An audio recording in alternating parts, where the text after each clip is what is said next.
What's up, guys? Welcome back to my channel. It is your girl Nikki with another Scripture Speaks video. And what is the scripture saying to your girl today? Well, I will preference this video with trust in the Lord with all your heart and lean not unto your own understanding. Acknowledge him in all your ways and he will direct your path.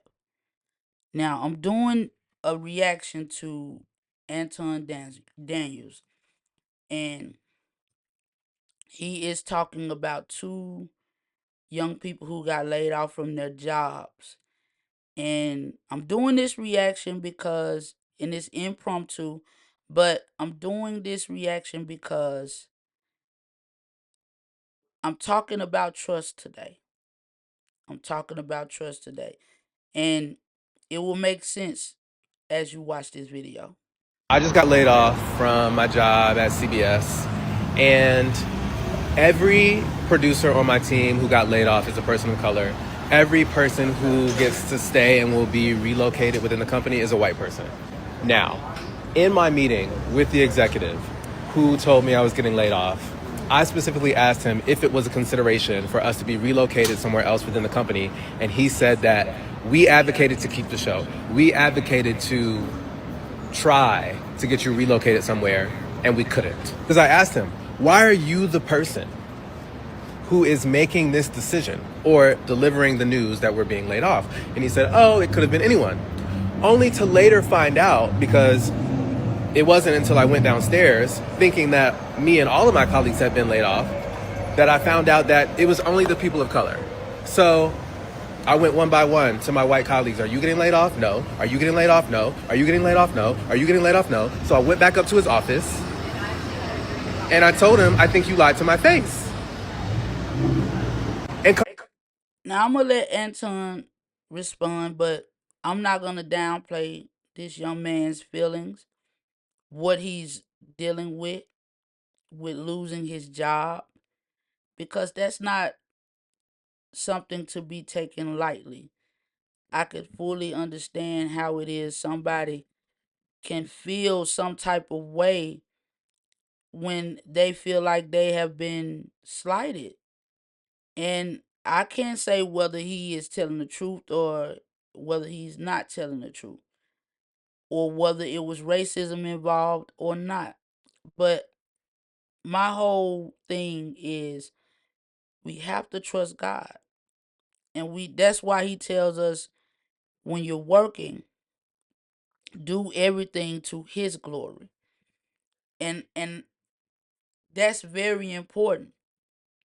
We have to make sure that we're only taking credit and we're not trying to get glory from anything that we do or accomplish in this life, because there will be a time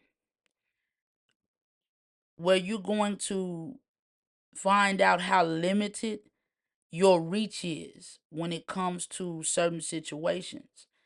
Because a lot of times we all feel like, respect should be automatic when we do everything that we feel like we should be doing. You go to work every day on time. You put your best work in every day. You don't have step. You're always dedicated. They can always count on you. You always feel like that should always be taken into consideration when it's time to do downsizing or whatever may take place. So I'm not downplaying what he's talking about. What I am saying is we have to trust God. I don't care what the situation is. We can't do this by ourselves, because the road is lonely. Because there are people that you can't count on that you thought you can count on. And when the trials and tribulations of life come, you will definitely find that out. Now I'm going to let Anton respond. to find out, it was not his decision to eliminate the show that I worked for. But he did get to decide who got to stay. I told him, you said that you couldn't get us relocated, only to find out that you were able to get some people relocated and they all happen to be white. Am I supposed to believe that that's a coincidence? And he said yes. I'm supposed to believe that's coincidence. I said, do you believe that's coincidence? He said, I do, because I chose to keep the people who I had worked with before.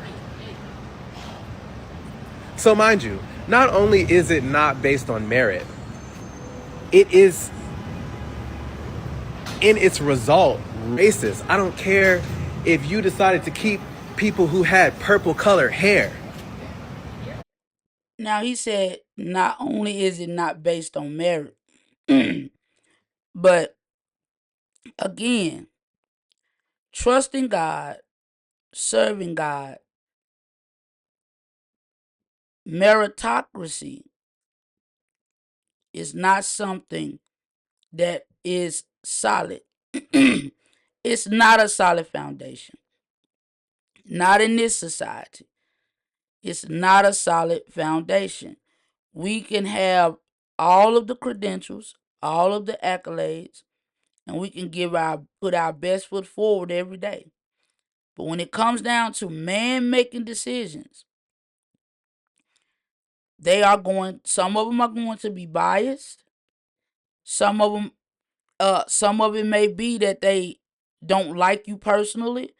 Some of it may be judgmental. Some of it may have some racial connotations behind it. But you have to still go back and reevaluate yourself. Look in the mirror so that you can be comforted by the fact that you stand on the fact that you always do your best. And if that's not good enough for man, if it's good enough for God, you can move forward and keep your head held high. Because there are people out here that are not concerned about how they make you feel. And there are people out here that are mean, that are hateful. So you have to make sure that you know that when you're doing something, you're doing it all to the glory of the Lord, because people will let you down. Man will let you down. And I'm not just talking about the male species, I'm talking about mankind, period.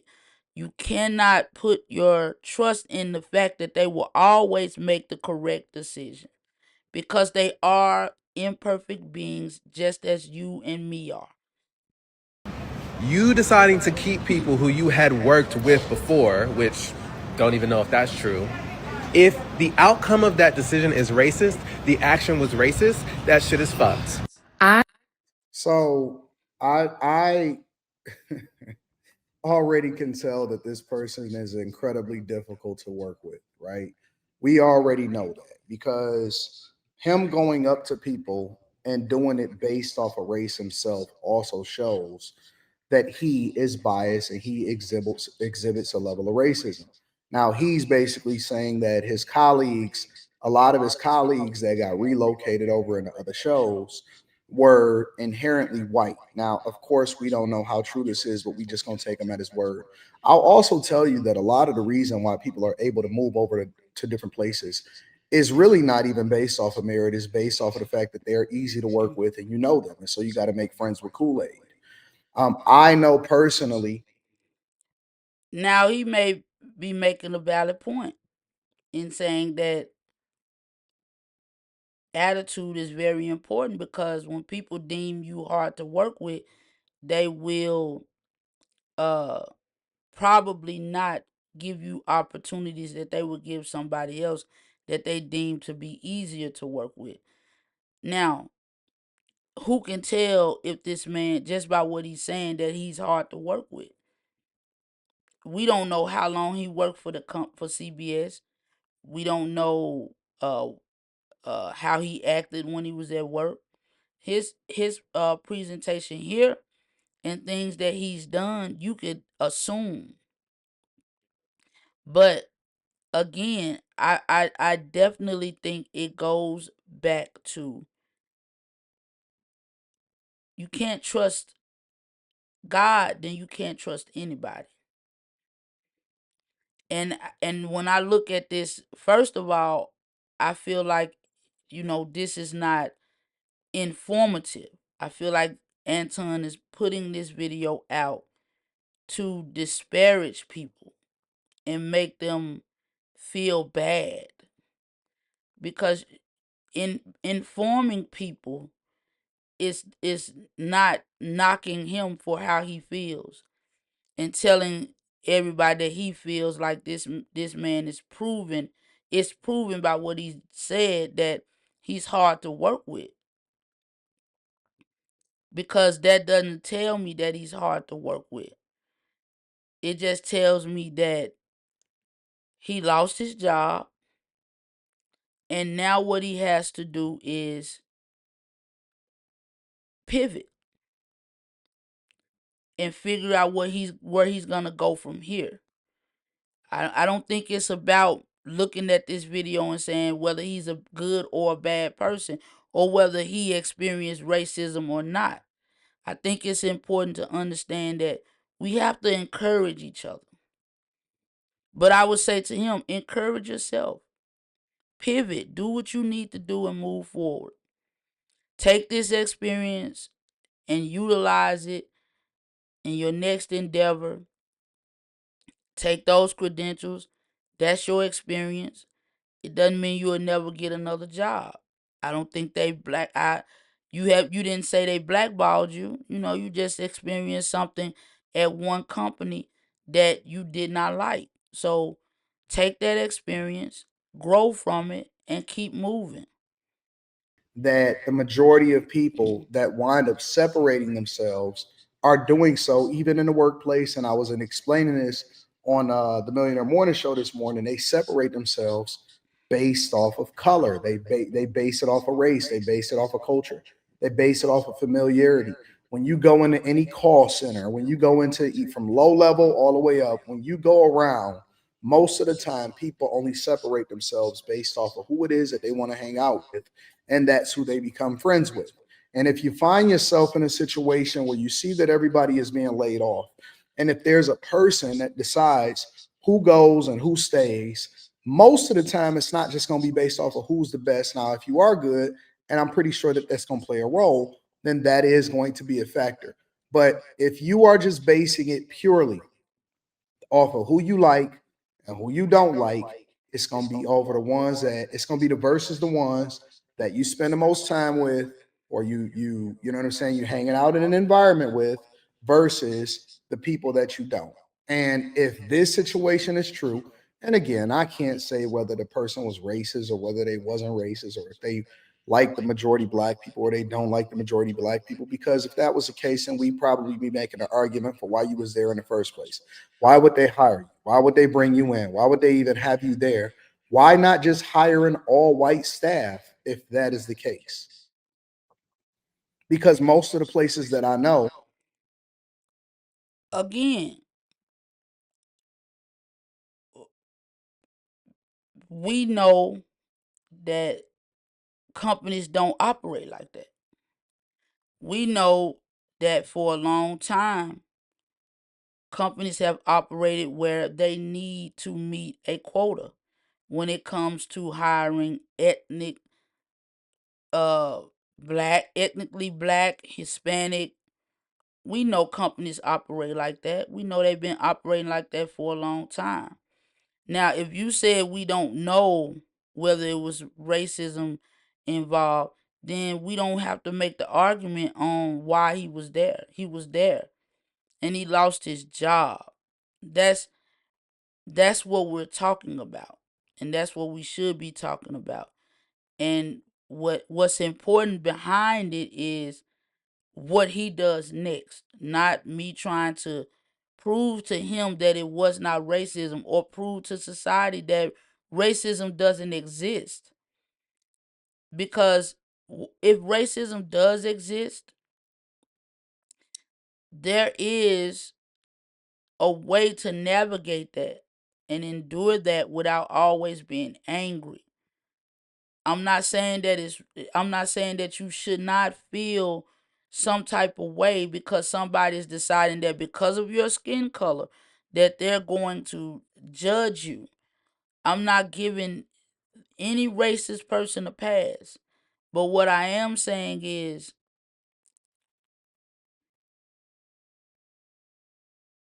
we can move forward,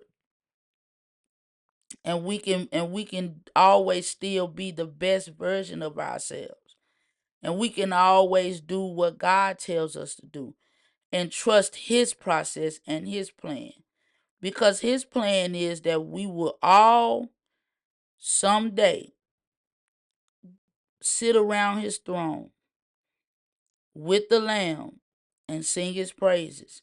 And he will reign and he will be the light. But we don't have to wait on that until that day comes.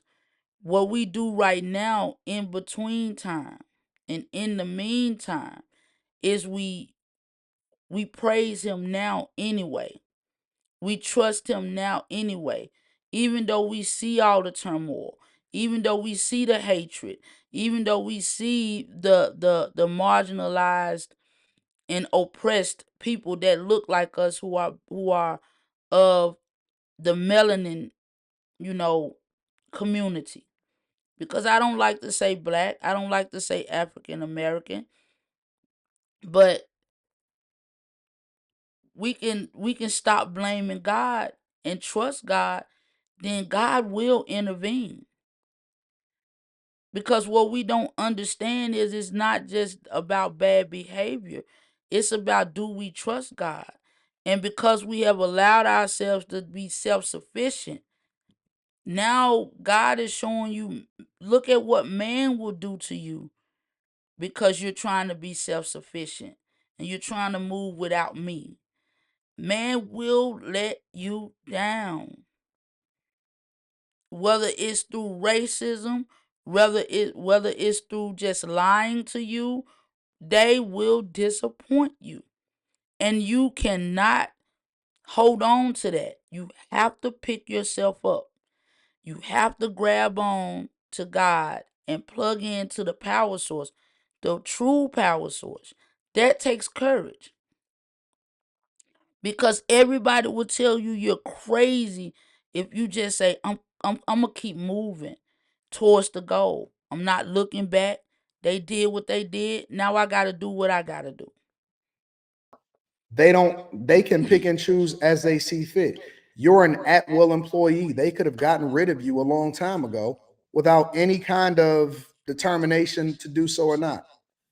If your whole show, if your whole situation was being let go and they just so happen to relocate a bunch of other people, are you telling me that they should have used a diversity, equity, and inclusion way to get you hired or to get you fired? Because why would you even want to work in a place that don't appreciate you or don't tolerate you? Now, the first thing that most people do is they lean straight into the racist theory, and that's the way that they justify within themselves that they wasn't let go. He never stated how great he was. He never stated his accolades. He never said that, how many people was let go. He never said that he had been there longer than everybody else. So there's other factors that I'm pretty sure played a huge role. And again, I'm sure that the biggest factor is whether or not somebody actually liked them or not. And so you just gonna have to eat that, big dog. Is racist. The action was racist. Literally. That shit is fucked. I'm one of the over 300,000 Black women who've been let go from the workforce. I am now a statistic. And it hurts. It hurts to know that after all the degrees, I have two, the experience, the dedication, the good work, none of it. What does your degrees have to do with anything, y'all? Now I gotta push back at Anton on this one because you just stated in the last video from the guy that he never mentioned his accolades, he never mentions his credentials, he never expresses how good he is, and this is what she leads with. And your immediate reaction is to tell her that her degree doesn't matter. Now I have to give you some pushback and call you on what I just heard versus what you're trying to say now. So again, it's not about telling people that she's wrong or she's right. What we have to do is get back to God, and he will heal the land. and he will heal the land. Empathy is lost in this world because we tell ourselves that that makes you weak. We think it's wrong to empathize with people. We know that there are people that do wrong. We all do wrong. You know, some of us may be in a good place at times and we become arrogant. That does not mean when something happens, I'm not empathetic to your pain. And I think that's where Anton loses me because he's not empathetic. He and I don't care what you've been through and what you've tried to do and you've seen that it didn't work and you feel like, oh, I can't empathize with a certain group of people. No, they're still human beings at the end of the day. I don't care if I've dealt with so many times where I've seen a lot of things that make me feel like, oh, I can't empathize with them anymore. You know, because nobody deserves anything. Nobody deserves pain. Nobody deserves to be hurt. God doesn't even want to punish anybody. So who are we to say, I don't empathize with you in your pain? Y'all gotta let go, especially my black women. You gotta let go of these degrees. You have to. Like the whole How do you tell her to let go of something she decided to and made a choice to go after? How do you tell her to let go of the fact that she went after it, she accomplished it, and yes, it got her in the door? No, it does not uh exclude her from being let go from a job if they have to downsize, but a lot of times she didn't just mention her degree. She said, I worked hard, I was dedicated, I have experience. So she didn't just mention her degree. So again, yes, we have heard society tell us to go get the knowledge. Go get the knowledge. And it's nothing wrong, and I wouldn't tell anybody not to go get educated. I would not tell anybody that it doesn't make any sense for them to go get an education and get knowledge and get degrees and put those credentials behind their names because it will open doors for them. Why are you trying to tell her to let go of what she's accomplished? You it's not right for me to tell her to let go of that. theory that your degree somehow, some way validates that you should still be there or not. It doesn't. And I don't think that's what she's saying. She's not saying that her degrees and all that. She said her degrees, her experience, her dedication, her hard work.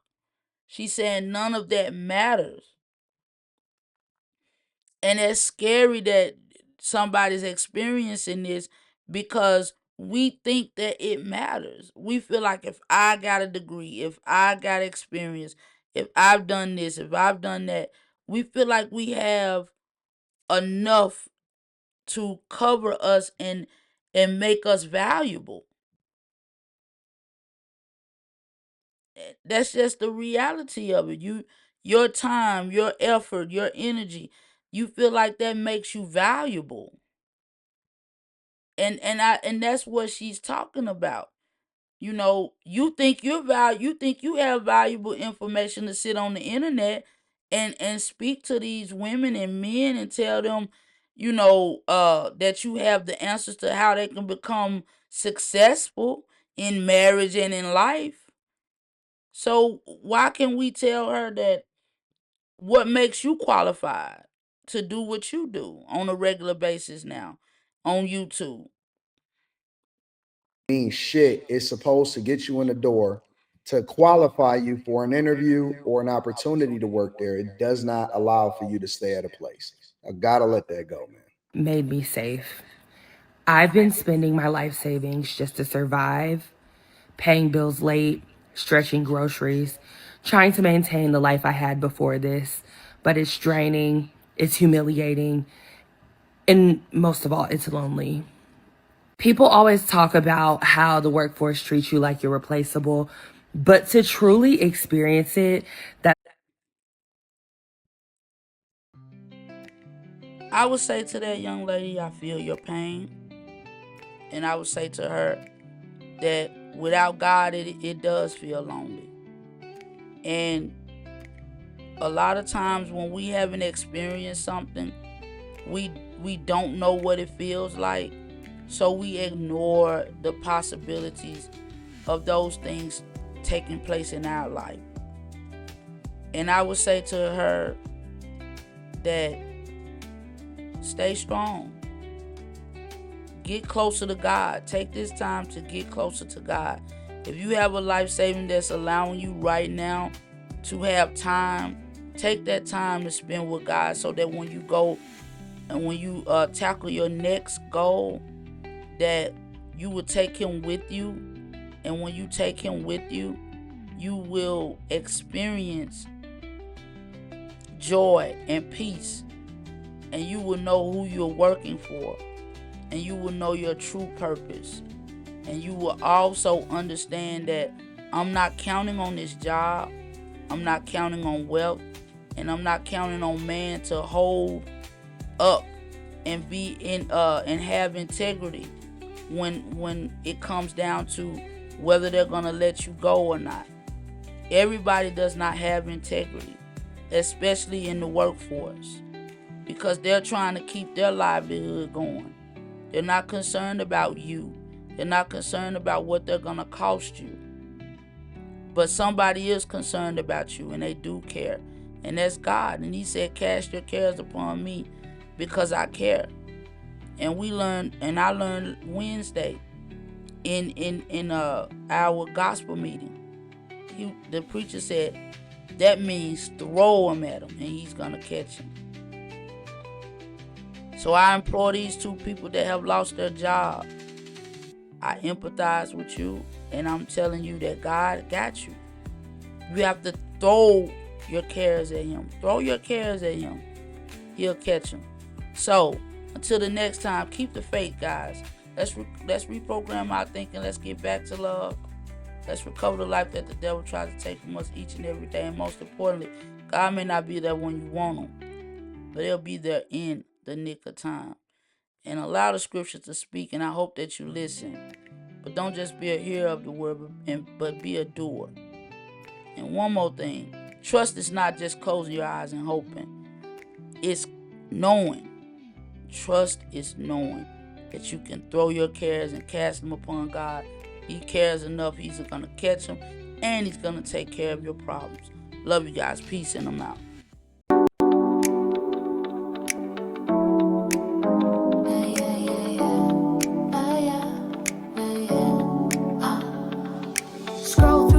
Revelations unlocked.